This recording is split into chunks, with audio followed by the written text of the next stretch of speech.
6, tahun kelima sebenarnya. Kita lagi mati-matian gimana cara sekarang masuk ke kabupaten-kabupaten, roadshow. Capek nggak kabupaten, Pak? Roadshow capek lah. Ada 200 sampai 400 kota dan kabupaten kan. Tapi harus dilakukan. Ya, teman-teman, ada Saifuddin, hari kemarin Medan, Batam, Cirebon, ya. Hari ini Saifuddin lagi di Semarang, semua lagi berjuang. Buat teman-teman yang nggak roadshow, saya mau kasih tahu Anda, nggak ada masalah. Tapi make sure perjuangan kalian di kota Anda sangat sangat oke. Nanti ya teman-teman ya, karena roadshow itu nggak mudah. Nah hari ini saya ngundang salah satu pejuang, ya. Nggak mungkin nggak diundang di home talk saya, nggak mungkin bukan pejuang. Itu yang teman-teman harus tahu ya. Diundang di home talk saya, udah pasti pejuang. Kalau bukan pejuang, jangan harap diundang, kan gitu loh. Nah, hari ini teman-teman, saya mengundang salah satu pejuang kita dari benua beda. Yes. Benua Australia. Buat apa sih? Jadi kan sebagian kira orang gini loh ya teman-teman ya, buat orang yang mainnya belum jauh ya, dia sangka tuh orang kalau di luar kayaknya enak gitu loh. Disangka kalau di negara maju kayaknya berjuangnya juga kayak lebih santai dari kita gitu loh. Jadi untuk kalian tahu juga teman-teman, kita ada member di Australia. Wah, saya udah boleh nih nyalain mic nih, udah lumayan kan, udah 100-an kita nyalain mic deh. Halo Kok Kiki. Ya, halo. Selamat malam. Pak Nah, Niko, suaranya jelas ya? jelas, jelas. Di Ya. Aussie, Koko di Aussie jam berapa sekarang? Kita beda dengan waktu Indonesia bagian barat itu 4 jam, Pak Niko. 11.03 nih sekarang. 11.03, 11.03 ya. jam 11 malam. Ya. Nah, Kok Kiki, boleh nggak kenalin Kok Kiki siapa? Kan banyak yang mungkin belum kenal Kok Kiki siapa di sini, ya kan? Terus ngapain di Australia, ya kan? Itu kan kalau orang Indonesia pasti nanya gitu, ngapain di Aussie gitu loh. Boleh nggak kenalin ke kita kok? Ya, ya. Makasih teman-teman. Selamat malam buat di Indonesia. Saya namanya sebenarnya Kadiono ya, tapi karena di Australia itu nama ini cukup unik ya, jadi untuk bule-bule manggilnya susah, ngingetnya susah, jadi saya pakai nama yang gampang, pakai nickname saya emang nama dari kecil tuh Kiki ya. Jadi kalau bilang Kiki itu ya masih gampang diingat. Nah, Ya. saya punya cerita ke Australia itu justru cukup cukup unik ya. Jadi punya cerita apa namanya, sedikit religius gitu. Jadi memang memang saya dulu di Indonesia, tumbuh besar sampai 40 lebih ya, eee, saya ada gerakan ya, Tuhan suruh pindah ke Australia. Saya nggak tahu untuk ngapain di sini sih terus terang, eee, tapi dorongan itu begitu kuat, akhirnya saya pendek kata saya cuma cerita Pak Niko, saya pindah lah istilahnya. Saya turutin kehendak itu, jadi saya pindah, saya bawa satu keluarga ke sini. Nah, di sinilah saya di Indonesia itu saya pengusaha, saya juga kontraktor ya di kelapa sawit, saya juga punya ada 5 perusahaan lah, saya ada restoran, ada toko emas dan sebagainya. Saya pindah ke sini, saya kerja dari nol, benar-benar. Jalan nggak hafal, temen nggak punya, ya cuma ada saudara dari istri lagi. Saya saya nyangkut di sini dan pekerjaan pertama saya itu cleaning service. Jadi Serius? serius, saya pernah bersihin apa warehouse ya, warehouse ada kantornya. Jadi warehouse-nya besar, terus ada kantornya perusahaan Korea. Di sana saya nyapu dan ngepel. Jadi, waktu saya masuk ke ruangan direkturnya, saya ngepel ke kolong-kolongnya itu tiba-tiba air air mata saya netes gitu loh. Saya saya ter saya nggak sedih, nggak apa, cuma dulu saya di Indonesia duduk di kursi ini gitu, saya di meja ini, sekarang saya bersihin ini gitu. Nah, Tapi saya coba untuk pakai akal, saya kerja nggak mau terlalu lama, jadi saya loncat-loncat itu selama 2 tahun, cleaning service, saya pernah jadi kurir ya, kayak kayak di Indonesia apa ya, Uber gitu ya. Saya Hmm. pernah jadi kurir, saya pernah ngirim-ngirim barang, nganter-nganter paket gitu kan, pakai mobil gitu kan, setiap hari, jadi, keliling. Nah, sampai saya pernah kerja di toko dan jadi manajer di sana, diangkat setahun lebih. Lalu saya keluar lagi kerja di pertukangan, akhirnya sampai 2 tahun, saya dapat jalan, saya bisa jadi seorang builder di sini gitu loh. Jadi punya perusahaan sendiri, saya ngebangun rumah orang, renovasi dan sebagainya sampai sampai hari ini. Eee, itu aja sih, apalagi Pak Niko. Oke, jadi kan udah akhirnya itu berapa tahun yang lalu kok? Eee, saya masuk Australia 2013. Oh, Jadi 10 tahun lah. tahun ini 10 tahun ya, 10 tahun. Sekarang udah mapan lah ya. Ya nggak kurang apa sih, so kita punya waktu yang baik apa segala, cuma ya memang, eee, saya cuma orangnya memang dari Indo itu memang pengen apa namanya, nolongin orang sebagainya itu. Jadi waktu waktu pertama kali saya join AFC itu, eee, waktu itu pertama kali, Covid masuk Australia. Jadi Oke. Paniko, jadi Covid pertama Tahu kali masuk. produk ini dari mana? Nah ini, jadi Covid masuk Australia, saya sendiri kan di bidang saya ini nggak keganggu karena kita esensial, karena kita, pemerintah sini nganggap kita pekerjaan yang, penting gitu ya. Jadi semua orang nanti takutnya gentengnya bocor apa segala, kita kalau nggak boleh bergerak, sulit. Tapi tinggal hanya berapa berapa bisnis saja yang bisa bergerak. Kawan-kawan saya yang kerja di restoran, di mana itu kena PHK besar-besaran, jadi Itu lumpuh lah ya. Aussie jadi waktu ada COVID lumpuh juga. lumpuh lumpuh parah sekali, parah sekali. Sampai banyak karyawan yang memutuskan diri untuk pulang ke negara masing-masing karena di sini kan lumpuh kan. Mereka Gua harus bayar sewa dan segalanya itu mahal ya hidup di Australia. Jadi mereka nggak ada income, mereka pulang. Nah itu yang saya sedihnya di situ. Nah di sana tuh saya, doa sama Tuhan bahwa kalau boleh Tuhan ada pekerjaan yang nggak seperti saya punya sekarang gitu loh, nggak bisa berkatin orang banyak gitu kan, orang-orang yang seperti ini kan, kasihan sekali gitu kan. Jadi, saya doa sama Tuhan, nah itu pertama kalinya, eee eee, saya berdoa seperti itu dan 2 hari kemudian nih, 2 hari kemudian, saya udah anggap pokok angkat saya, itu Pak David di Bandung. Dia iseng-iseng ngirimin saya video video testimoni AFC tuh. Orang sembuh ini, banyak sekali. Saya jam 4 pagi itu biasa bangun doa, saya malah dapat gituan, panjang sekali videonya saya buat, ini sembuh, "Ini apa ya Tuhan?" Saya bilang gitu kan. Pas terakhir marketing Nah. plan, "Yah MLM." Wah, udah senewen juga. Tapi saya penasaran karena kan 2 hari sebelumnya saya doa kan. Jadi saya tunggu siang karena beda beda waktu, Pak David belum bangun, saya telepon kan siang-siang Hmm. dari sini, terus telepon Pak David udah bangun, saya bilang, "Bos, lu kirim gua apaan nih?" Saya bilang gitu. "Wah, itu gua dikirimin temen juga," katanya, "itu MLM Ki, lu nggak usah ikut," katanya, gua aja nggak mau Serius dia ikut. ngomong gitu?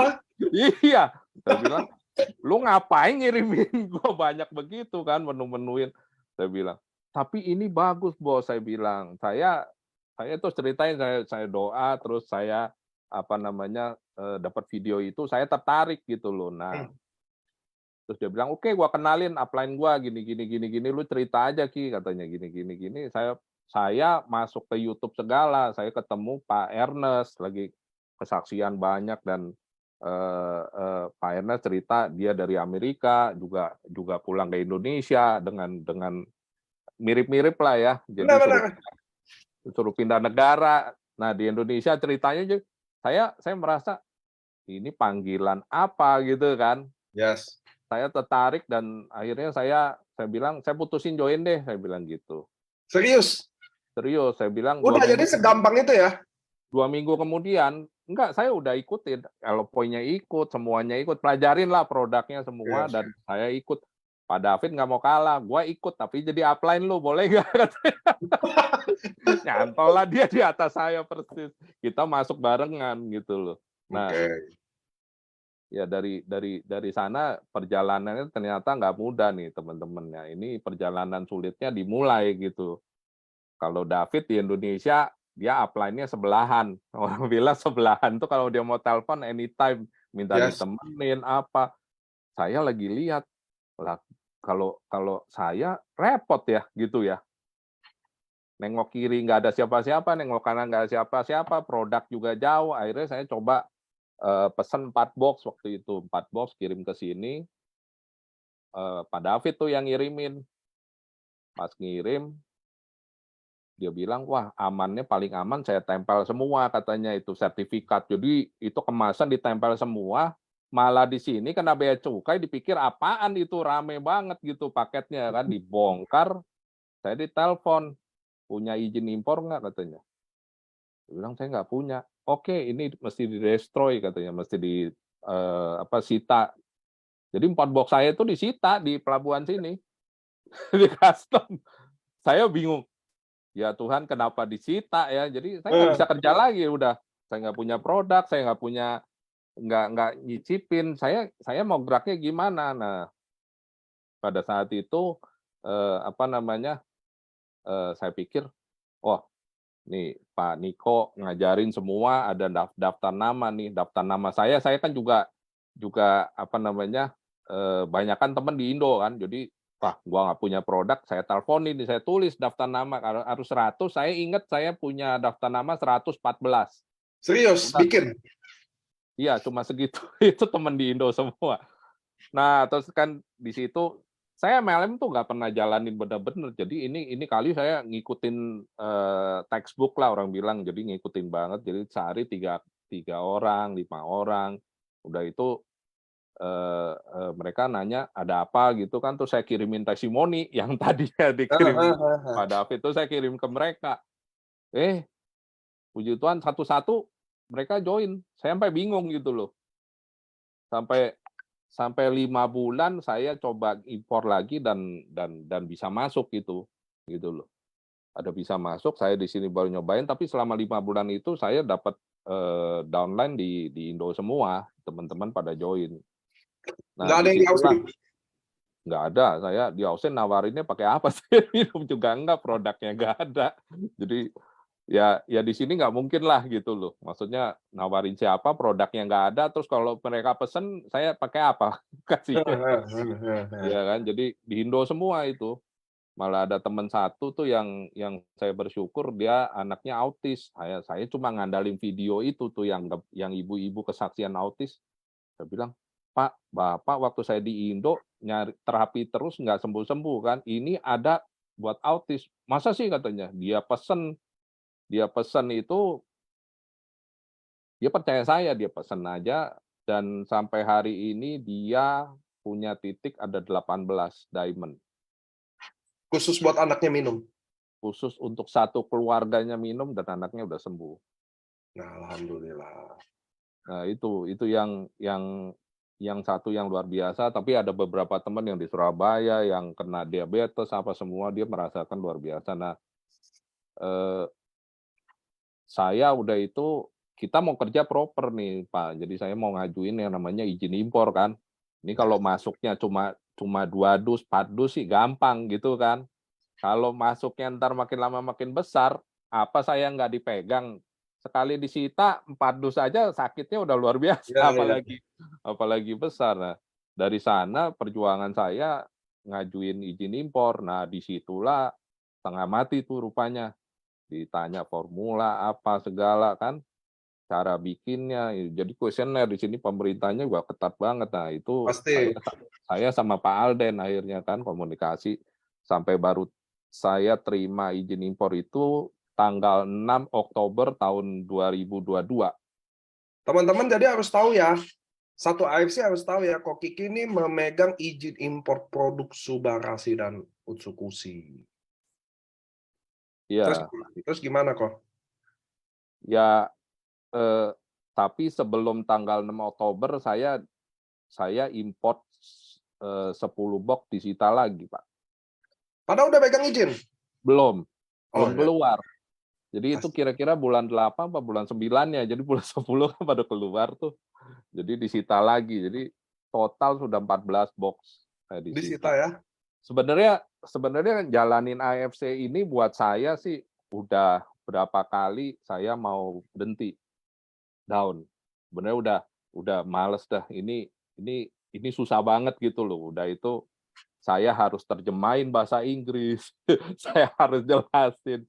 Jadi itu perjuangan di sini itu buat teman-teman di Indonesia itu buat saya iri dan saya 2 tahun itu pengen banget pulang ke Indo. Sebenarnya sebenarnya dari COVID itu, tapi kan bayangin 2 tahun saya nggak bisa ke sana kan. Hmm. Gue pulang aja pikir saya. Tapi saya dipaksa untuk ada di Australia. Jadi saya hanya mengandalkan ya telepon, follow up, ya kan, pasang di IG dan sebagainya. Akhirnya saya juga ikut sekolah Bang Indra, ya jadi banyak hal. Nah, eh, saya sangat mengandalkan itu eh, terus terang online, ya. Jadi terima kasih banyak Pak Niko, banyak sekali dukungan di Zoom-nya. Tapi saya buat interaktifnya akhirnya saya ketemu ini apa namanya Victoria Academy terus terang sama Ibu Yunita. Nah di sana itu ada komunitas yang tadinya saya komplain, saya komplain sama Bu Yunita. Saya bilang kenapa isinya crossline banyak crossline ya? Saya bilang Ya, gitu. Apa nggak jadi masalah gitu kan? Iya, ini kok Kiki ini beda katanya. Ini crossline nggak apa-apa, Mas Ginung segala itu crossline kita kan ada. Nah, di situ benar-benar saya rasain bahwa Victory ini sampai ya baru-baru ini saya bilang sama Mbak Yunita, saya salut sama sama Victory bahwa di sana itu crossline saling bantu. Ini yang namanya family itu ada sama sekali di sana gitu loh. Jadi eh, lalu dia ada juga namanya apa namanya bagaimana menjalankan ini. Jadi ada modul-modulnya menjalankan MLM. Saya juga sambil sekolah, saya juga belajar di Victory bagaimana pelaksanaannya dan disitulah saya tumbuh gitu loh. Saya tumbuh. Nah di kesulitannya itu buat teman-teman ya. Jadi saya itu sebenarnya gini loh, punya mimpi besar sih. Ya, saya sebenarnya nggak kurang. Saya pekerjaan saya di sini saya nggak kurang, saya syukuri. Tapi AFC ini ternyata ada sesuatu ya Pak Niko ya. Saya pingin banget karena dulu saya jadi kurir, jadi apa? Saya nganterin barang, bunga, segala itu ke rumah jompo. Jadi rumah rumah kalau di sini itu apa? Retirement village. Jadi mereka pensiun, mereka di sana. Nah, itu rumahnya satu-satu di komplek itu eh, kebanyakan bule yang di sana gitu loh. Nah, saya ngelihat banyak sekali orang Indonesia yang orang tuanya itu dibiarkan di rumah. yep. Bahasa bahasa Inggris nggak bisa, apa nggak bisa. Akhirnya cuma di rumah ya jagain cucu lah, cuma bisa keliling-keliling cuma di sana-sana aja. Nah, itu saya teringat waktu saya di Indo, saya pernah pelayanan di gereja juga nganterin itu sembako lah segala itu tiap minggu ke orang-orang yang nggak mampu kan. Nah di situ ada satu orang ibu yang usianya waktu itu udah putih semua, rambutnya 80 tahun, itu sampai bulan berikutnya waktu saya nganter, saya gedor-gedor, pintunya nggak buka, tetangganya tanya, nyari apa? Saya nyari si tante gini. Tantenya udah meninggal katanya. Jadi dia jatuh tanpa satu orang pun tahu. Jadi udah berapa hari gitu loh. Jadi emang anaknya nggak jagain. Terus ada tante saya juga anaknya nggak jagain sampai sampai meninggalnya jatuh dari ranjang nggak ada yang tahu juga. Jadi buat saya itu saya mau bangun panti jompo di sini gitu. Tapi khusus orang Indonesia. It's a good things. Saya juga ada mimpi bangun panti jompo, serius. Soalnya Oh bagi ya, saya panti asuhan banyak. Cuma kalau panti jompo bagi saya orang butuh. ya saya bersyukur di hidup saya melihat detik-detik terakhir papa saya sama mama saya. Jadi kedua orang tua ini saya pelihara, saya jaga di rumah gitu. Jadi sampai detik terakhirnya walaupun pekerjaan saya sibuk di Indo, tapi Tuhan izinkan saya pas detik terakhirnya saya ada di sebelahnya gitu loh. Nah itu saya lihat banyak orang yang orang tuanya itu selama hidupnya mereka nggak bisa jaga, itu yang saya sayangkan. Jadi saya pikir kalau bikin panti jompo seperti yang bule-bule ada itu, tapi kan kalau misalnya orang Indonesia ada di lingkungan bule kan mereka juga nggak nyaman gitu. Jadi saya mau bikin apa namanya, retirement village khusus orang Indonesia di mana ada dokternya Indonesia, susternya makanannya Indonesia dan sebagainya. Jadi Hmm. mereka merasa homey gitu loh, merasa ada lingkungan dan Kalau di masa tua. Indonesia, soalnya kalau di Indonesia ada mindset tuh buang orang tua ke panti jompo tuh adalah durhaka gitu loh. Padahal kan enggak kan? Ya enggak sih? Harusnya enggak sih ya Pak. Iya, karena Menurut kan saya mereka bisa as- makan sama-sama, mereka bisa aktivitas sama-sama, ya kan? sebenarnya masalah pengelolaan kali ya, Pak Niko ya. Kalau di Indonesia yang kita khawatirkan apa namanya di panti jomponya juga nggak dijaga baik-baik sama susternya atau apa itu oknum lah ya. Eh, Cuma ya, Emang mau ya dibuang? Kalau panti jompo di Indonesia kayak emang mau dibuang. Enggak, oke. iya.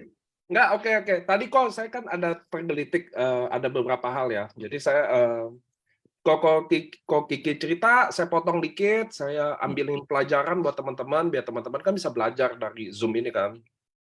Nomor satu, kok Kiki tadi ada kalimat bahwa, oh saya iri sama orang di Indonesia. Boleh nggak ceritain apa yang diiriin? Biar nih teman-teman yang di Zoom ini juga ngerti. Iri itu apa ya gitu loh. Kan biar kalian tahu ya, kadang kan orang nggak bersyukur kok. Contoh, leadernya ada di sini. Dapat barang gampang.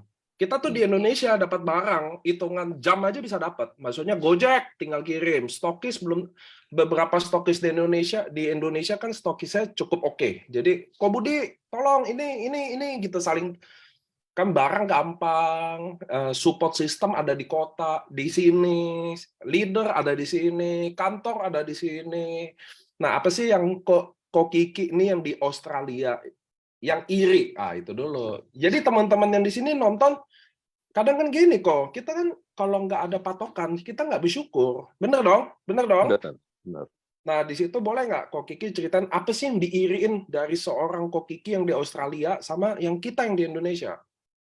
Ya, kayak kayak kita bilang ya, saya bilang saya hidup mengandalkan online ya kan, mengandalkan adanya LOP, adanya apa di Indonesia dan saya terbatasnya juga teman-teman Indonesia yang ada di sini kan lingkungannya nggak terlalu besar juga kan untuk paling ikut. Tapi yang bule-bule, yang bangsa lain, yang India, saya downline saya ada Kamboja, India, Vietnam, itu mereka saya nggak mati kutu gitu loh. Jadi kalau saya ngiri di Indonesia itu satu bahasa, satu bangsa, pakai bahasa Indonesia, LOP ada, semua offline ada, online ada, apa sih yang kurang gitu loh. Jadi Ya. memang yang itu yang saya bilang pergerakan saya itu nggak seluas di Indonesia itu buat teman-teman stokis ada di mana-mana. Kalau saya terus terang Pak Niko, saya ngepak sendiri loh untuk seluruh Australia. Saya ngebungkus sendiri, saya mesti dusin lagi, saya mesti mesti ke jalan lagi ke kantor pos untuk kirim. Nah itu bisa bayangin nggak, pekerjaannya cukup cukup banyak, tapi hasil saya nggak terlalu banyak, tapi pekerjaannya banyak. Kalau saya kembangin terus, wah tentunya pekerjaannya tambah banyak gitu loh. Betul, betul. Nah, Harga harga bantuin karyawan aja mahal kali ya. wah nggak sanggup bayar sih untuk awal-awal ini. Mimpi besarnya di AFC saya yang tadi bilang panti jompo itu, sekuat-kuatnya saya cari bisnis saya sendiri, itu dengan mimpi di AFC apalagi, munculnya Bushido ini membuktikan bahwa, AFC ini sangat-sangat bisnis yang bisa dipegang lah buat saya gitu loh. Makanya, walaupun saya masih, Toreda tahun, 2021, 2022 saya double Toreda, 2 titik saya Toreda, ya saya tetap punya semangat untuk ke Bushido sih, terus terang itu dengan kekuatan yang beda gitu loh. Hmm. Maksudnya paling main jaringan dunia kayak internasional. Saya berharap yang orang Kamboja kemarin udah mulai bawa barang kita ke Kamboja, karena dia pakai di sini bagus, dia repeat order terus. Nah, teman-teman di Indonesia bayangin aja bahwa di Indonesia itu begitu luas ya, tadi yang Pak Niko bilang ya. Fasilitas juga lengkap, BPOM udah ada, saya harus ngajuin izin impor sampai harus nungguin 2 tahun. Dan sekarang saya lagi mengajukan TGA itu BPOM-nya. Jadi di sini tuh udah kucing-kucingan, udah apa gitu loh. Saya pingin banget tuh apa namanya Australia ini ya seperti di Indonesia begitu luasnya, begitu apanya. Tapi saya nggak punya dan saya nggak sesali itu. Tapi saya bersyukur bahwa saya punya downline di Indonesia bisa maju dan saya semangati mereka untuk istilahnya kalau saya aja bisa ya dengan susah payah. Kalian ini tuh udah seperti disuapin nasi gitu. Kalau kalian nggak berhasil, wah saya nggak tahu lagi gitu loh. Dan terbukti saya punya downline tembus Toreda juga Pak Yato. Jadi saya bangga banget gitu loh bahwa apa namanya ternyata mimpi saya bisa gitu, sudah mulai bisa. Terus terang Pak Niko, saya baru mulai padahal udah 2 tahun yang lalu, tapi saya baru mulai sungguh-sungguh itu pas izin impor saya keluar. Jadi baru Oktober tahun kemarin. Jadi baru saya mulai. Tapi saya udah punya orang Cina, orang Hong Kong, orang Korea, orang Vietnam. Nah ini saya udah Gimana mulai. Kok Kiki prospek mereka gimana? Begini, ada cerita lucu Pak Niko tentang market Indonesia sama Australia ini. Jadi saya kirimin pertama-tama saya bodoh banget gitu. Saya senang banget kalau ada orang yang benjolnya besar gitu, cancer, Hmm. terus kempes dan sembuh. Saya kasih ke mereka. Ah, mereka responnya tuh kayak gimana gitu ya. Karena di Australia sendiri nggak ada yang separah-parah itu. Mereka saya kayak nakut-nakutin mereka. Saya cerita sama ini orang yang paling banyak bantu saya tuh Bu Yunita tuh. Ini kayaknya gua salah nih di Australia marketnya gitu loh. Ternyata Pak Niko ya, yang repeat order ke saya itu luar biasa. Orang kena COVID sederhana. Padahal saya nawarin udah lama orang India ini. Dia nggak mau. Dia kena COVID, satu keluarga kena. Saya langsung buru-buru anterin Utsukushi ke rumah dia. Lu minum deh, jangan bayar dulu. Orang nawarinnya susah kan. Ya, Jangan ya, bayar ya. dulu, minum sekeluarga. Habis 21 hari, si India repeat order sampai 4 box. Saya tanya, kenapa? Lu tahu nggak, gue pakai kacamata, lepas katanya. Habis 21 hari. Saya bilang, serius, pakai kacamata udah berapa lama? Udah 2 tahun. Kamu periksa nggak ke optometris? Udah katanya. Sembuh dia bilang gitu.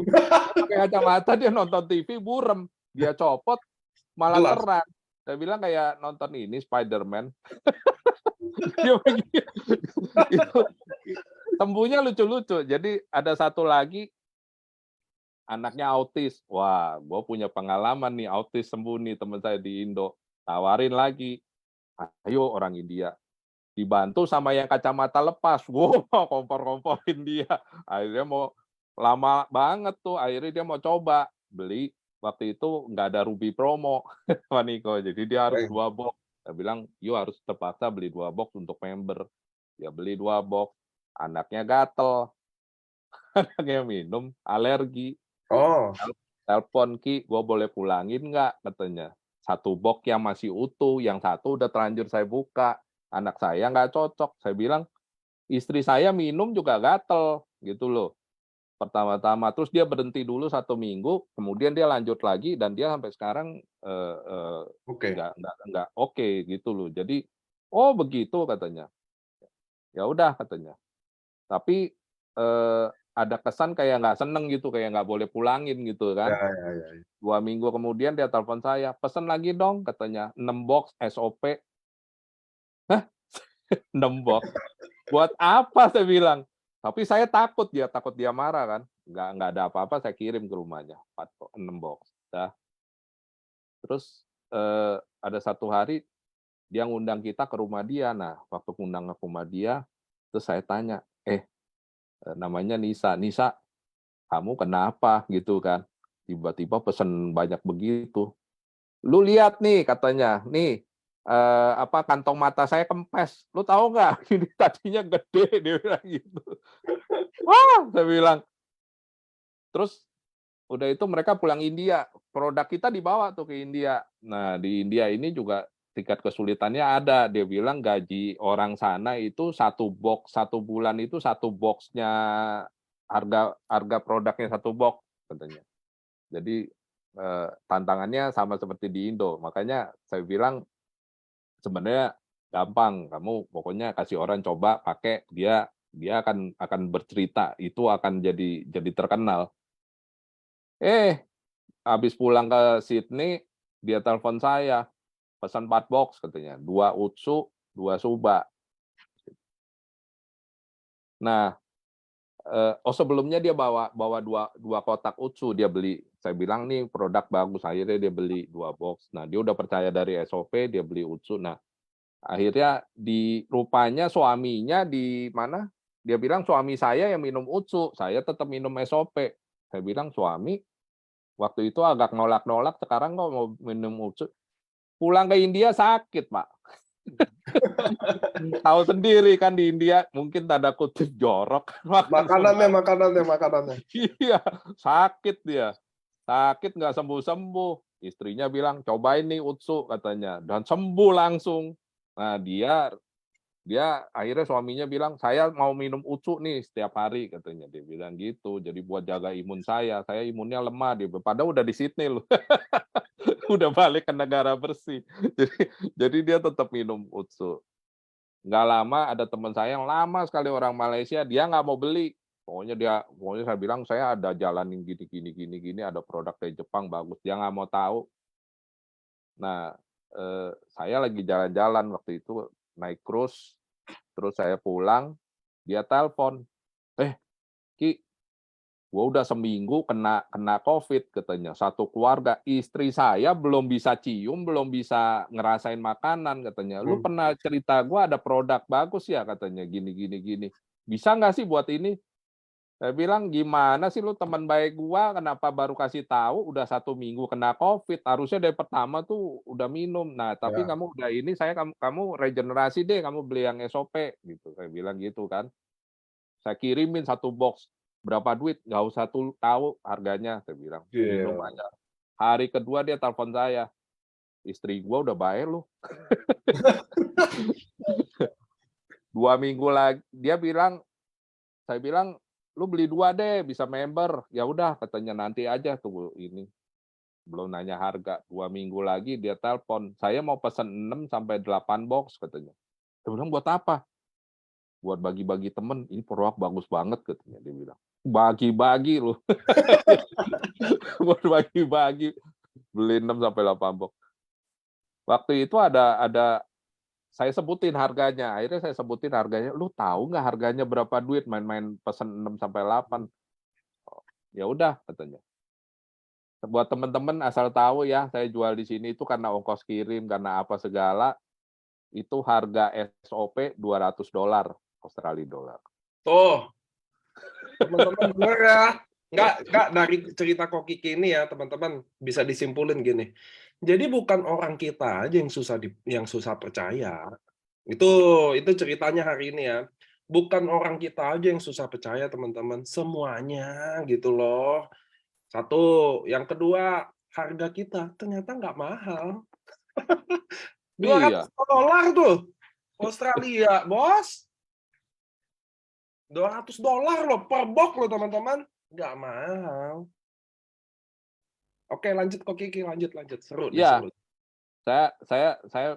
Saya waktu itu masih ada promo beli 12 dapat 2 Utsu. Hari ini ada loh, Kong. Iya, ini mulai lagi nih. Ini seru nih, ini seru. Oh, udah promo Ruby segala. Jadi saya bilang sama dia, bro, lu beli 12 box dapat bonus 2. Nah, kamu kan tahunya SOP nih. Yang merah tuh bagus, saya bilang. Yang merah juga bagus. Saya coba, kalau di sini saya cuma biru sama merah. karena kalau sebutin namanya itu Jepang gitu kan Benar. agak susah diingat. Nah, akhirnya dia bilang, ya udah kirimin 12 katanya. Dia bilang gitu. Langsung diamond tuh. Kirimin dapat 2 box. Oke. waktu itu Imlek tuh.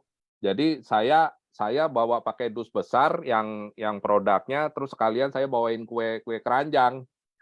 Saya kasih dia kue keranjang, dia kasih saya $2.400 cash, jebret di depan rumah dia. Terus saya kasih dia kantong itu dulu, terus dia bilang, "Kenapa isinya dikit ya?" Kata dia. "Ini yang di sini, yang meja nih, yang dus," saya bilang, "yang gede." "Oh iya," katanya, dia bilang gitu. Nah, ya itu, apa namanya, saya di sini itu nggak bisa jual kalau emang, apa, produk ini nggak bagus. Jadi, selalu yang saya katakan itu produknya yang menjual sendiri sebenarnya. Kita bangga, perusahaan, AFC ini adalah perusahaan Jepang yang memang, dahsyat gitu. Mereka mengadakan penelitian udah lama dan produknya itu benar-benar bukan produk main-main. Jadi, eee eee, saya begitu bangganya gitu loh. "Lu Iyalah. coba aja," gitu. Dan mereka tuh bisa repeat order, dari sana. Jadi saya merasa bahwa, notifikasinya itu sebenarnya gampangnya itu kalau kita, melalui jaringan begini. Jadi mereka kenalin ke temennya, bahkan mereka mau bagiin temennya, kayak gitu-gitu. Nah, ini sharing yang mereka lakukan ini yang harapan saya sih sebenarnya, Dan Fani. kita dapat izin impor, teman-teman harus tahu ya, masuk Australia tuh bukan barang gampang ya. Anda bawa dagingnya nggak akan lolos tuh. Anda kalau mau ke Aussie bawa daging, bawa apa, udah pasti nyangkut tuh. Dia salah satu negara yang strict soal masuk Iya, barang.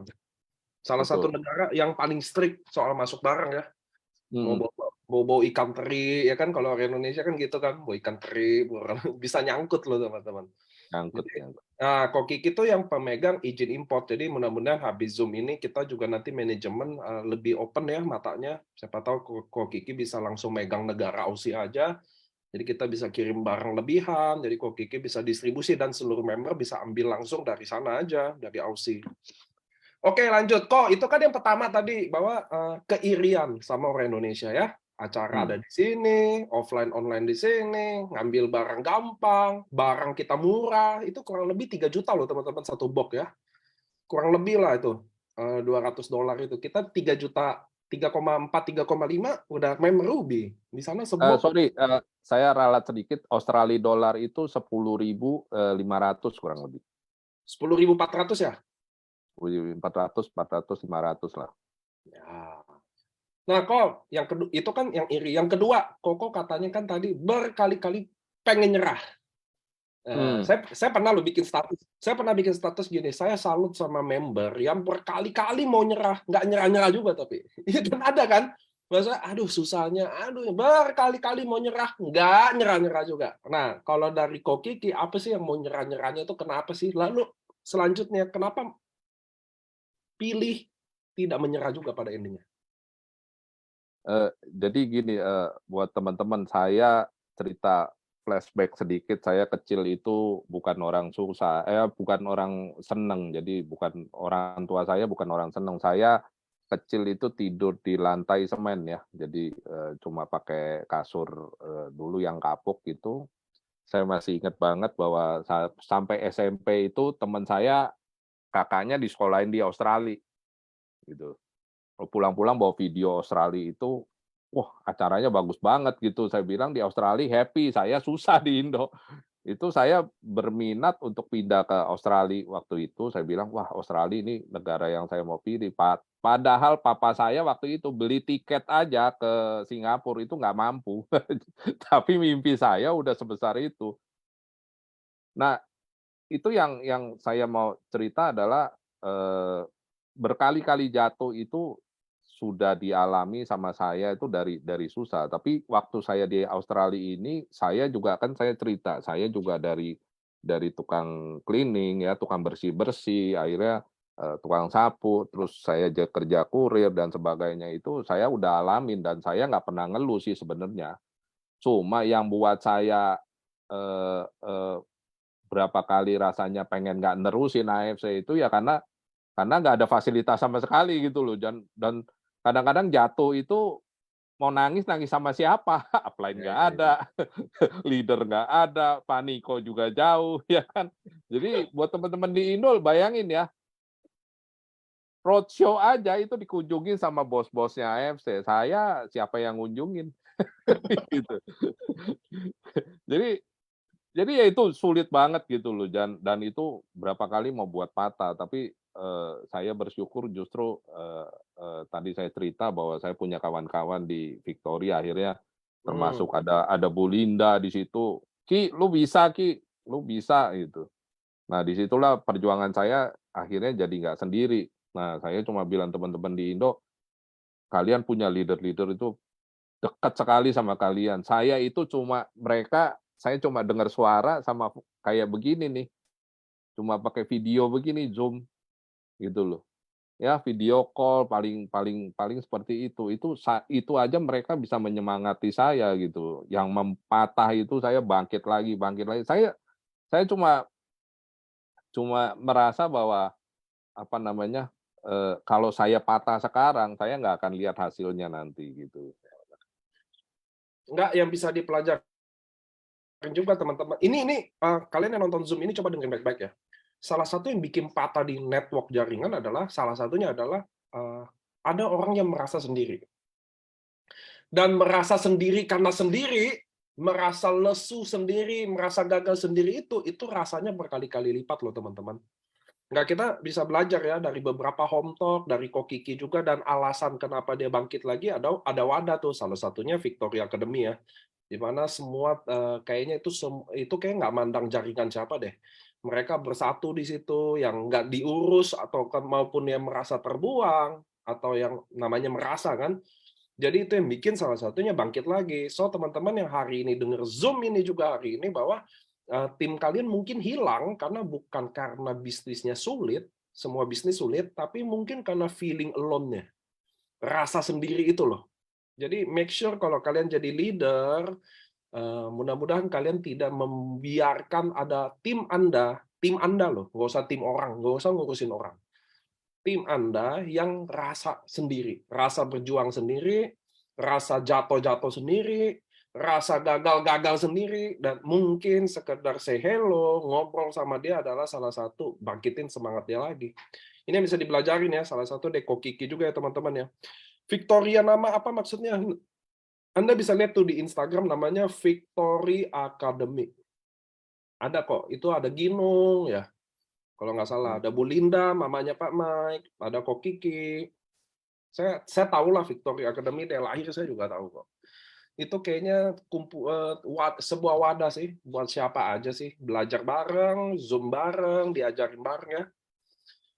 Nah, itu tuh ada tuh ditulis di chat. Gitu. Itu salah satu yang bikin Ko Kiki merasa apa ya? Ada teman perjuangan. Kan penting kan? Bener gak sih? Rasa sendiri itu emang parah. Gagal sendiri, ngerasa kerja sendiri, gak ada yang gitu loh. Nah, wadah ini seperti Evolution Team, yes, Evolution itu tim. Evolution itu nama tim. Kalau Victory Academy itu bukan nama tim ya, itu adalah nama wadah. Beda ya teman-teman ya, wadah. Lanjut Ko Kiki. Nah, Ko Kiki di Aussie selain jalanin online, prospek-prospek offline juga nggak? Maksudnya gimana, Pak? Sekarang Ko Prospek? Kiki rata-rata jalaninnya online, Hmm, ngandelin online. Tapi ya. offline-nya ngejalanin juga nggak? Prospek nggak sih tuh bule-bule gitu loh? Prospek nggak? Ya, saya, punya downline sudah beberapa ya. Jadi, ada Maria yang orang Indonesia juga, ada Victor, ada orang India, Natasha. Saya harus dampingi mereka sekarang. Jadi mereka itu kalau dapat downline, saya harus mulai dari mana, segala saya yang follow up. Jadi, buat saya itu, pekerjaan saya sekarang adalah duplikasi kan, jadi saya harus memberi contoh, jadi saya dampingin mereka, lalu kasih lihat nih caranya begini, memang ya akhirnya harus seperti itu, gitu loh. Keren Jadi loh. Kak, kalau di Indonesia nih ya kan, kalau di Indonesia kok, kalau orang-orang yang udah bingung ngapain kan dia prospek ke klinik-klinik, rumah sakit. Kalau Kiki di sana gimana? rumah sakit saya udah keluar masuk nih. Jadi nyobain kemarin yang ada home talk-nya Rudi Hutasoit menginspirasi saya ngajak 2 orang tim saya pergi rumah sakit. Di sini rumah sakitnya kalau kalau kita mondar-mandir dicariin sama petugas, diusir. "Kamu mau kemana?" katanya. Apalagi saya bawa brosur, bawa apa, eee agak beda lah. Di Indonesia itu saya bilang makanya lebih lebih enak gitu ya, kayaknya rasa persaudaraan teman-teman pokoknya di sono asal nggak ribut. Kalau di sini ribut enggak apa enggak ya, eee, diusir juga gitu loh. Jadi kita kita nggak semudah itu, tapi akhirnya ya, apa namanya, saya sudah tahu sekarang sih tembus pasar, Australia ini yang beda sama Indo itu ya buat teman-teman juga sama. Di Indo itu ada kelompok yang namanya kelompok, menengah ke bawah sama menengah ke atas. Itu 2 sisi yang benar-benar berbeda lah. Jangan sampai yang menengah ke atas itu kita nonjolin penyakit-penyakit yang parah. Oh, Karena mereka itu cukup ditawarin, "Ini lo bisa glowing kulitnya, ya, terus, flek-flek bisa hilang, terus, buat imun, buat apa, ini ada DNA-nya." Jadi lebih elegan kalau ke atas. Nah, saya di sini itu kemarin salah, saya serobot semua, pokoknya testimoni dari Indonesia saya bagiin, babak belur saya. Sampai ada bule-bule bilang, "Beneran?" katanya, "Itu sakit di mana?" katanya dia begitu, parah. Di sini nggak ada orang sampai parah baru ke dokter, nggak ada gitu. Karena kita nggak kan masuk akal gratis. dia ya. Iya, kita kan gratis di sini kan, ke dokter kan mau berobat kayak apa juga free. Nah Oh nah ya? iya, free Hmm. kita semua, sampai cancer, perawatan semua. Saya pernah tangan kebakar ya, habis. Itu, dirawatnya luar biasa. Itu kalau di Indonesia, sarung tangannya aja itu yang buat kulit buatan, itu 40 juta loh. Saya di sini gratis semua.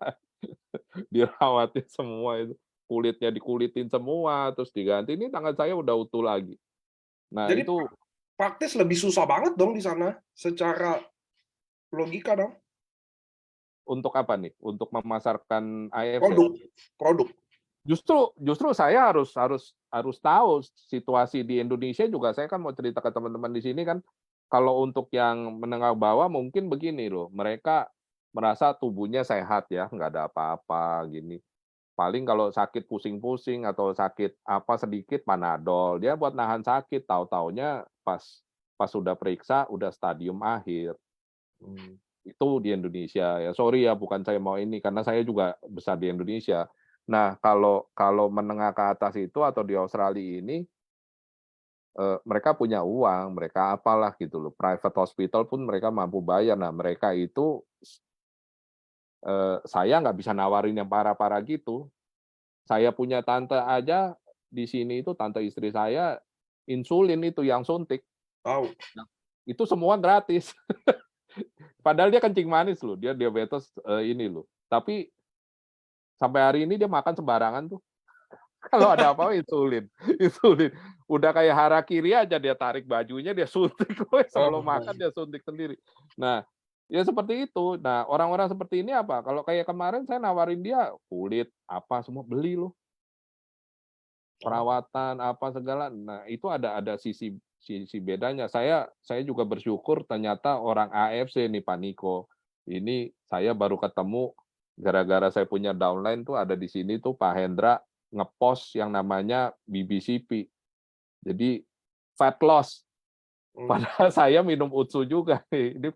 Ini perutnya one pack nih bukan six pack.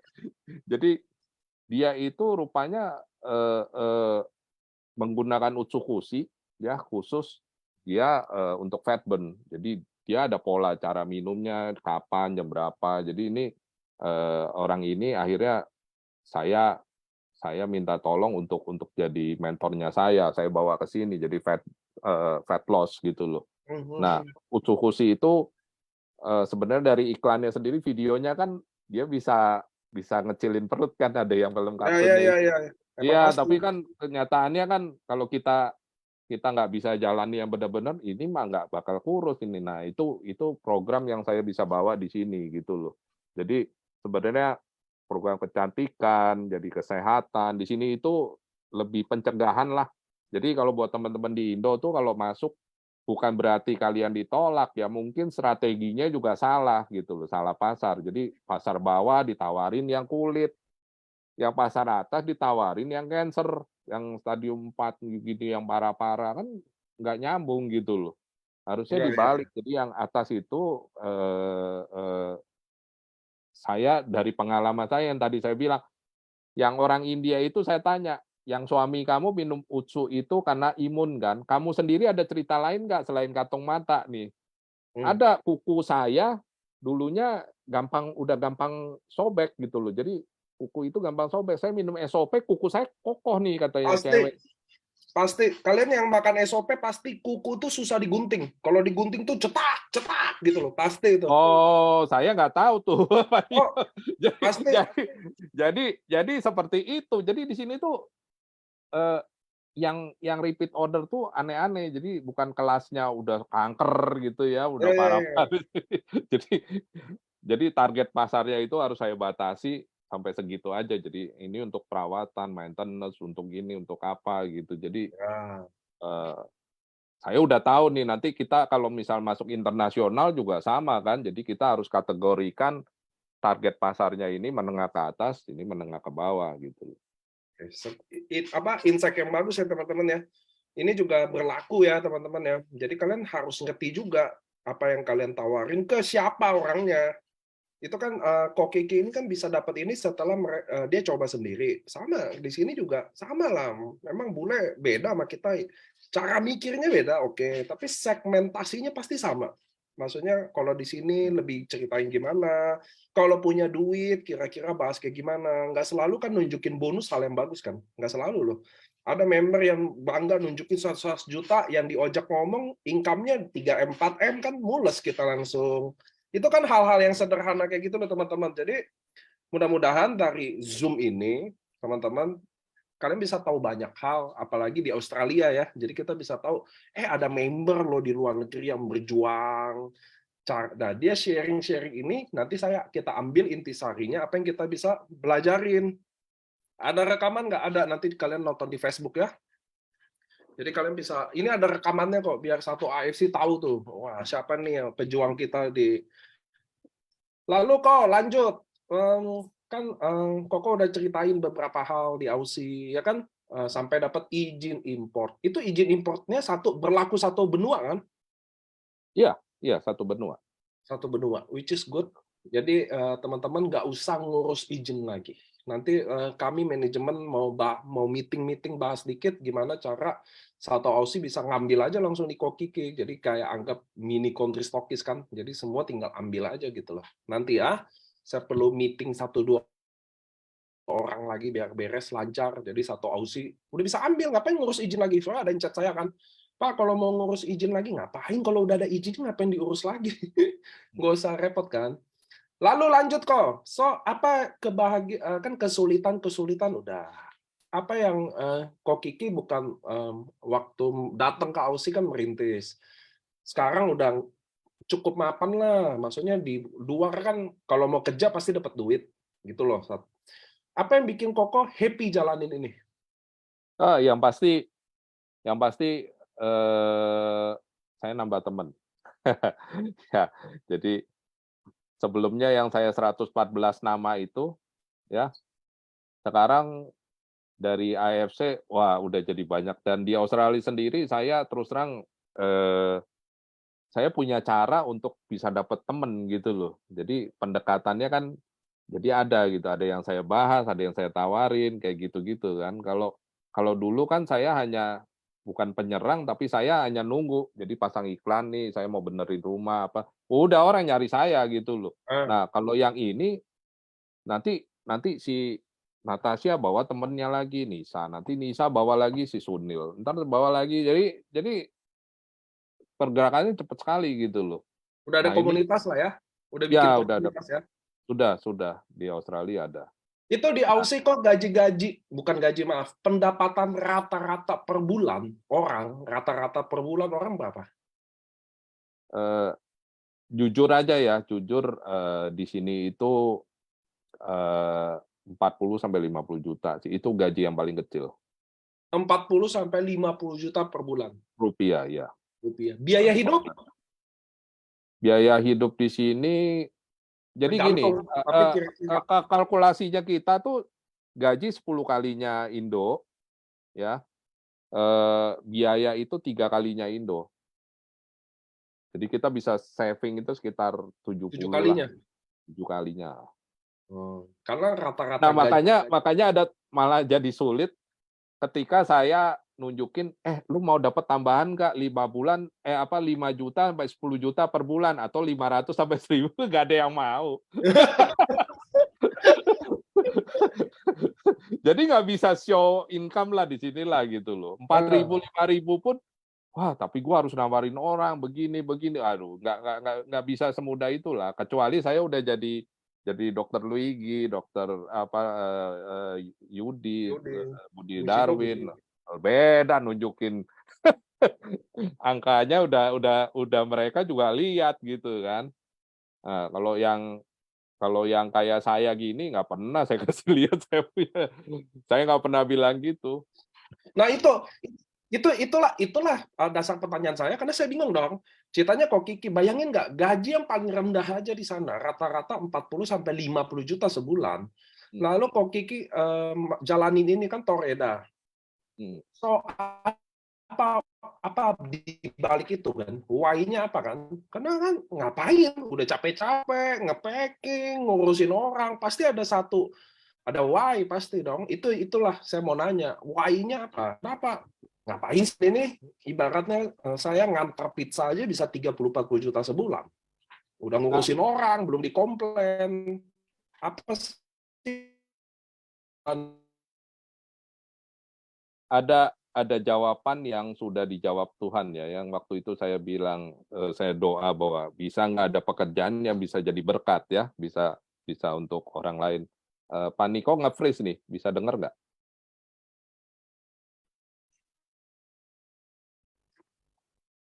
Bisa. Udah ya, bisa. Nah, berkat yang pertama adalah kita bisa menyelesaikan masalah orang. Orang tuh sebenarnya gini ya, orang yang kaya, yang apapun, mereka khawatir bahwa selnya banyak yang rusak ya. Jadi mereka mengalami penuaan, lalu mereka tahu kondisi bahwa penyakit itu tidak dimulai dari stadium 4 ya, pasti dari stadium dini. Jadi orang sini itu lebih teredukasi bahwa saya lebih baik mencegah gitu loh daripada saya mengobati. Jadi nah, dengan adanya produk ini, saya di sini melihat teman-teman saya ngangkat jempol gitu. Mereka memuji produknya. Itu satu jadi berkat ya.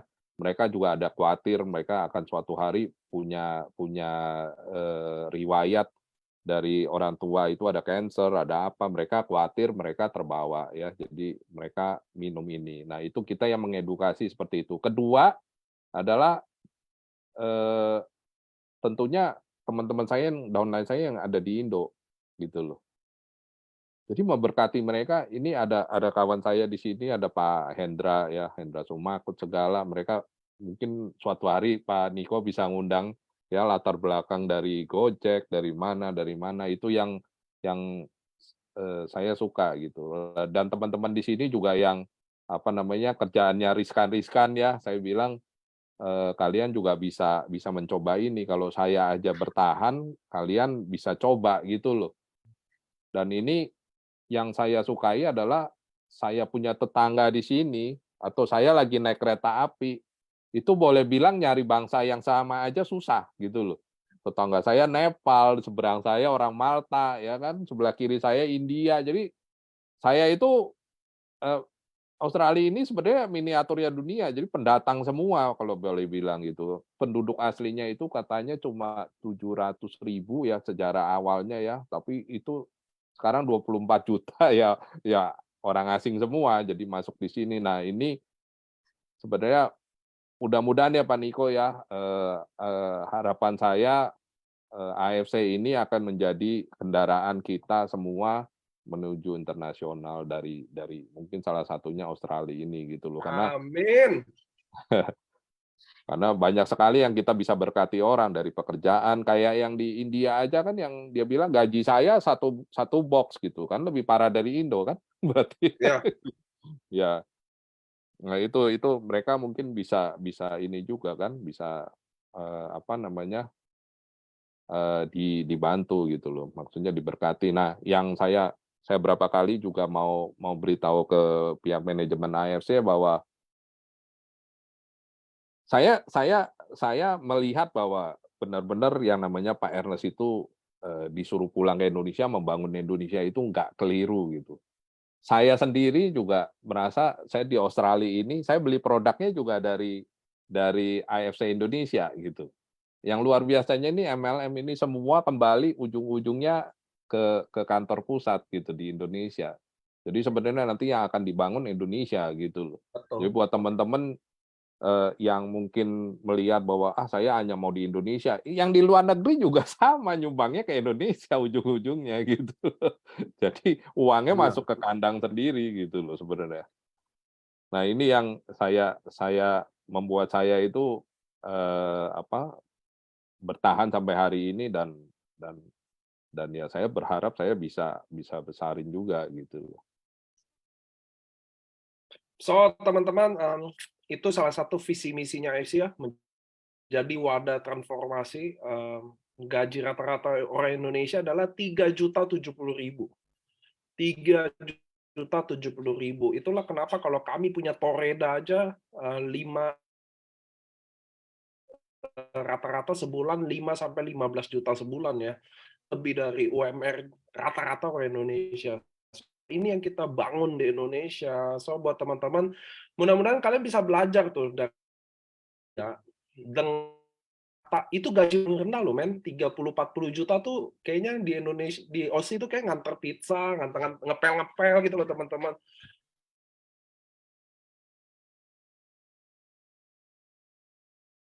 Baik, Tuhan yang bawa dia. Saya kalau ngomong sama Ko Kiki, saya ingat-ingat Pak Ernest juga. Karena waktu Pak Ernest pertama kali bilang dari Amerika udah mapan.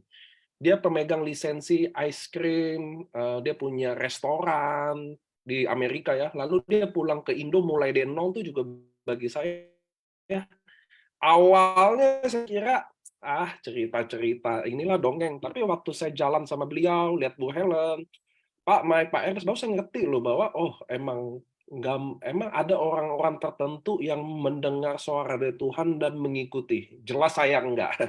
Saya kayaknya arah-arah jarang dengar itu suara kayak begitu, tapi jelas orang-orang ini ada di dunia itu. Dipilih, dikasih ilham, dikasih bisikan untuk dia ikuti, ternyata ada loh. Saya saksinya, makanya karena saya jarang dengar suara, makanya saya ikutin aja orang yang punya suara-suara. Tuhan kan udah nggak mungkin salah ya, teman-teman ya. So next call, boleh nggak di call Kiki kan udah jam 12 nih teman-teman ya. Jadi kita jangan siksa-siksa call Kiki juga ya kan.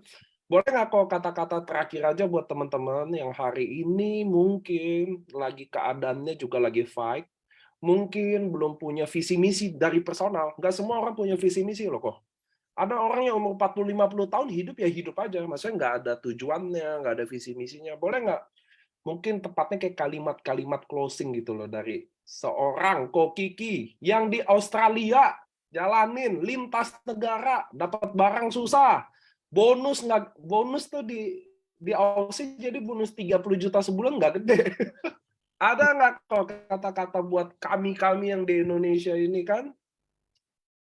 Ya, gini, gimana juga saya masih darahnya, merah putih ya. Jadi, saya berharap selalu, mengikuti, acara juga di Indonesia pemerintahan, bagaimana ekonomi dan saya bilang ke teman-teman bahwa Indonesia ini salah satu negara yang disegani sama dunia ya. Jadi ini negara yang harus maju dan kalian kalau sekarang punya income atau punya apa yang, limit ya, yang terbatas tadi yang Pak Niko bilang 3 juta sekian, saya rasa dengan adanya AFC ini kalian harus berpikir, bahwa mau berubah ya dari diri kita.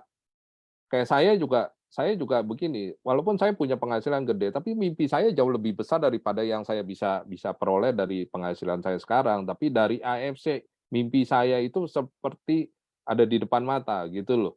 Jadi saya bisa gali itu. Jadi buat kalian itu jangan berpikir bahwa saya baru gali sedikit aja saya dapat penolakan, saya sudah mundur gitu loh. Sebenarnya yang kalian mau gali itu berliannya itu besar-besar loh di dalamnya. Tapi ya yang satu, nggak ada yang kebetulan ya. Yang pasti kalau doa itu udah nomor satu, tapi kedua itu kalian harus punya skill ya.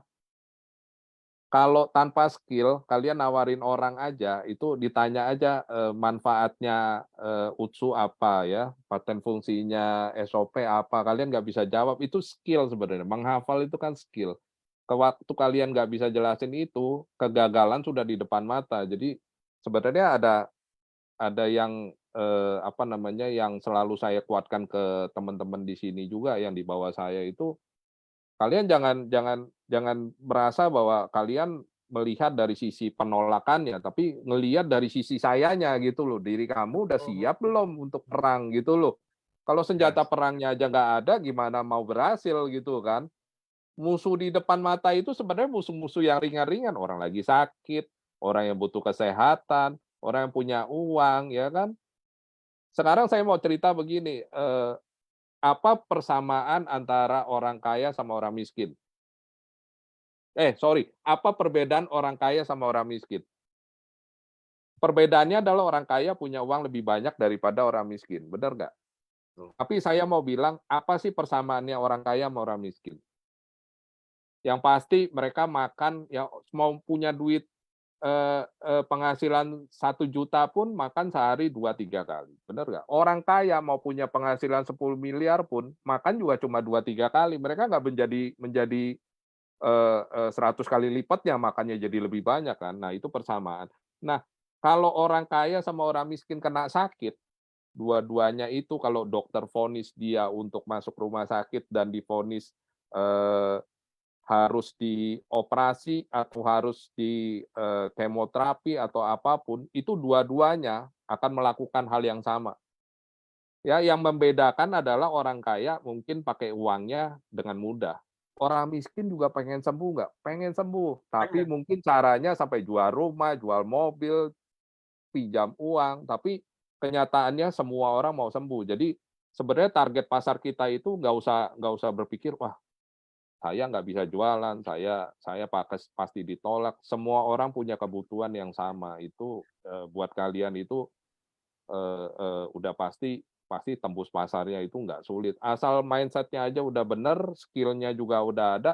Sekarang kalau kalau maju, ada keluhan apa-apa, upline begitu banyak, leader begitu banyak, pelajaran begitu banyak, support dari AFC sendiri, belajar aja, dengerin aja. Saya bukan orang MLM sebelumnya, saya pelajarin, saya sekolah lagi segala.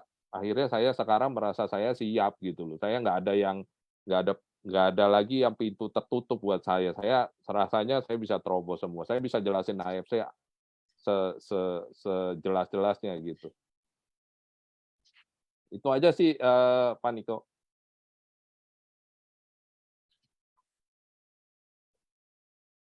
Halo?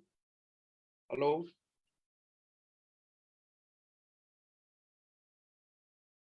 Cek. Waduh, udah di penghujung acara nyangkut dia. Halo? Ya, jelas Pak, udah.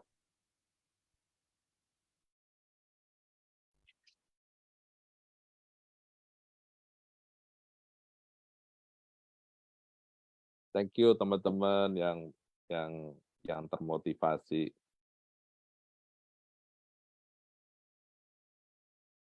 Pokoknya jangan pernah menyerah, kita harus Halo? harus yakin. Ya, Pak Halo? Niko.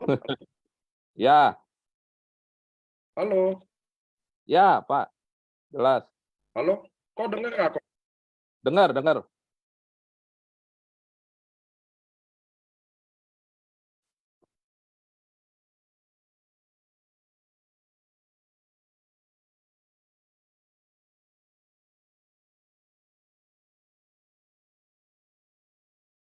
Halo? Ya, Kedengeran ya kok? ya, udah jelas. Oke, nggak tadi pas di ujung sampai sini pas juga. Oke, buat Ko Kiki, thank you udah sharing ke kita semua ya. Kita nggak bisa panjang teman-teman karena beliau kan di Aussie udah jam 12:10 ya. Ntar kita bikin begadang kan besok udah bisa jadi kacau. Thank you buat Koko dapat insight juga yang lain ya. Jadi ada teman-teman tahu ada nanti kita mudah-mudahan bisa jadiin stokis di Aussie. Kalian bisa ngambil barang di Aussie. Terus teman-teman bisa tahu gimana cara orang-orang berjuang di luar negara, di luar benua nih bahkan. Karena bagi saya kesusahannya pasti lebih dibanding di Indonesia, baik dari akses, support system, ya ketemu orang, acara, terus yang kedua adalah orangnya beda ya, lebih mapan. Kesehatan bukan concern utama karena semua ditalang gratis, income juga cukup besar ya. Tapi Ko Kiki bisa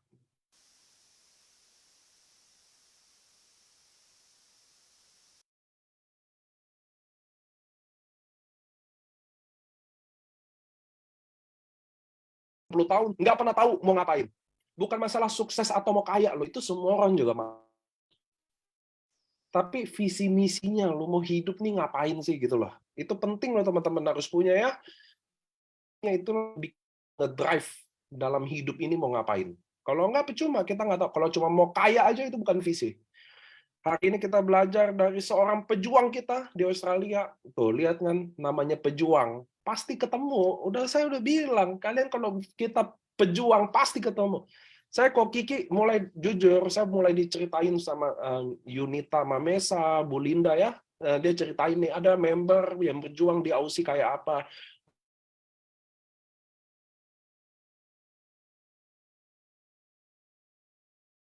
Itu aja. Masalah sukses saya percaya. Sukses itu saya percaya pasti terjadi. Masalah waktu aja. Masalah waktu. Ada yang butuh 5 tahun, ada yang butuh 10 tahun, ada yang butuh 1 tahun. Tapi yang jelas apa yang kamu tanam, kamu akan tua itu. Itu 100% apa yang kamu tanam, kamu akan tua itu. Mudah-mudahan habis Zoom ini saya akan secepatnya meeting sama manajemen. Siapa tahu kok Kiki dengan cepat kita angkat jadi country stockist satu Australia.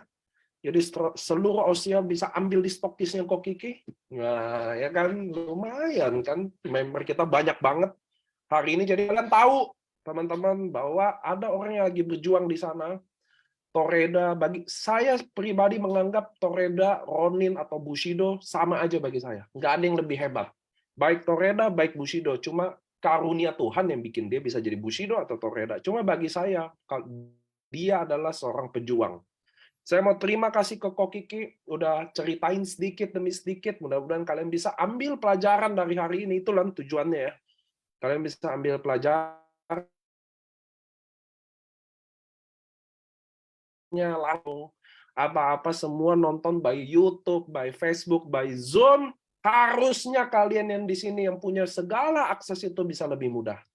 So thank you hari ini, Zoom ini 300 orang datang, 300 orang bisa belajar, dan di Facebook ditaruh, kalian bisa nonton siaran ulangnya, di Facebook ditonton biasa ribu-ribuan, mudah-mudahan jadi bola salju, mudah-mudahan orang yang hari ini yang bisa tahu Ko Kiki juga, wah ini temen gue nih, udah join, ini udah leader pejuang nih. Oke teman-teman, terima kasih untuk belajar hari ini, kalian bisa lihat bahwa semua orang lagi berjuang.